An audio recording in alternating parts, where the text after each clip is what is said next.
Yan mga bro, so magandang araw sa inyong lahat. So para dun sa mga nagtatanong paano daw mag-reface ng mga cylinder block, ano mga bro. So tama-tama, meron tayo ditong cylinder block ng NS200. So naghalo yung kulang sa langis. So ang kailangan nyo dyan mga bro, pag magre-reface kayo, 1,000 na liha. Or kung merong mas manipis dito, pwede nyo pang gamitin yon. Kung kayo gumamit mga bro ng 500, 100 kasi masyadong magaspang yon.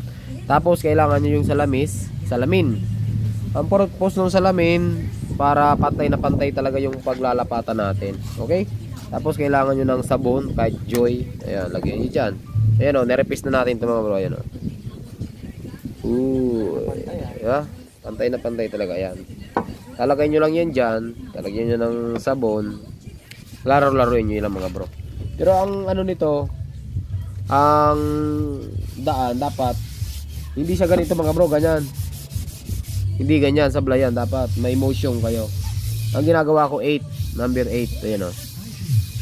Ayan, ganun lang. Ayan o. Ganun lang. Try natin itong isa.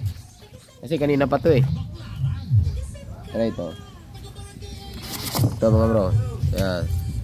Bago yan. Tapos ito hindi pa ito na-re-repace. Ayan o. Ito yung mga dinaanan ng coolant. Ayan. Coolant, tapos yung langis dito sila parating ito naghalo.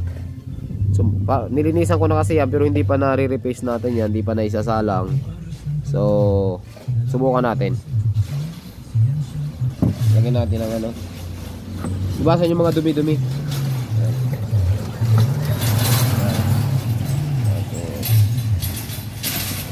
Treating niya yung mga bro, bibiglang kikinis yan. Ayan o.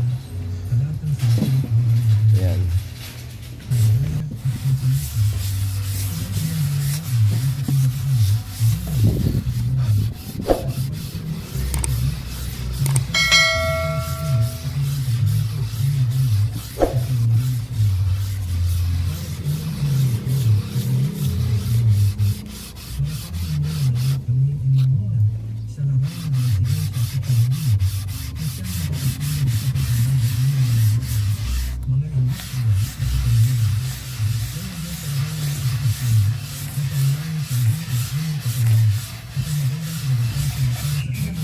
Yan mga bro, so pakita ko sa inyo kung anong mangyayari kumpara kanina. Ayan o.